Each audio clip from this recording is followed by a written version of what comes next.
ए बाबा यूपी में का बा? बड़ी रे दीदी बारू दीदी हो चश्मैली दीदी अब दाढ़ी बारू खिसियाइल हाय सिया राम के भजो इनकर साइकिल पर दिल बाटे आइल हाय सिया राम के भजो इनकर इलेक्शन में अलगे स्टाइल हाय सिया राम के भजो पहले तो कहलू बिहार में कुछु ना बा घूमी घूमी पूछेलू अब यूपी में का बा अब टीना वाला चश्मा किनाइल हाय सिया राम के भजो बारू हिट होखे खाती हुआइल हाय सिया राम के भजो लाल की टोपिया ले आइले अखिलेश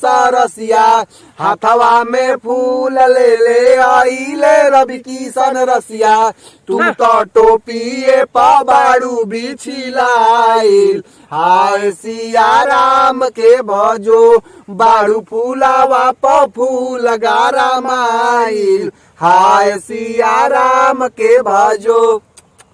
ए दीदी हाँ हमरा बाबा के नू हाँ बुलडोजर बाबा विधायकी के टिकट देले बनी तो हम का करी?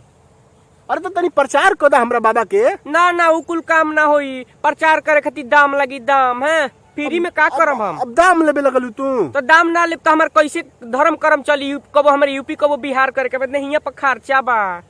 ए चश्मा वाली दीदी हाँ अभी तो तू यूपी में प्रवास कर तड़ू हाँ आ यूपी में बांस कर तड़ू और वो बिना छीलले तो का हो गई? माने हइसे जुलुम ढावल जाला के ऊपर हाँ हद हाल बा महाराज, हमारे पीछे मैलो पड़ल बा। इलेक्शन हमार बढ़िया रिलेशन बा, पहले हम बिहार में पूछनी का बा, यूपी में पूछा तनी का बा, माने जीवन भर पूछते रहब। तो का दिक्कत बता? ओ हो यहाँ के आदत से लाचार बनी। अच्छा अच्छा सुने में आइल हा कि रउआ के रवि किशन जी टीना वाला चश्मा एगो देतानी कि रउआ साफ साफ गजरा आ मुरई में अंतर बुझ जाई ना।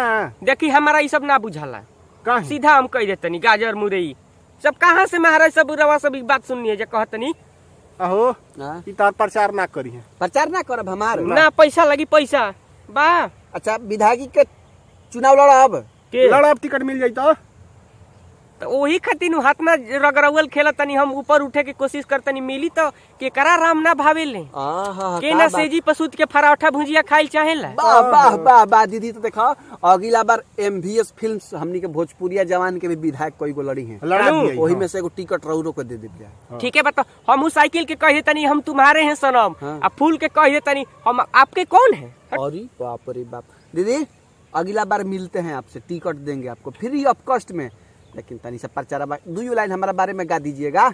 अरे आपके काला का हाला है महाराज, काहे नहीं समझती हैं? काला कहाला है तो पैसा भी तो लगता है, ऐसा ही कोई थोड़ी का देगा। ए चला हो बे पैसा के कुछ ना करी है, ये अपना मन के हो गई अब का बा है का बा हो का बा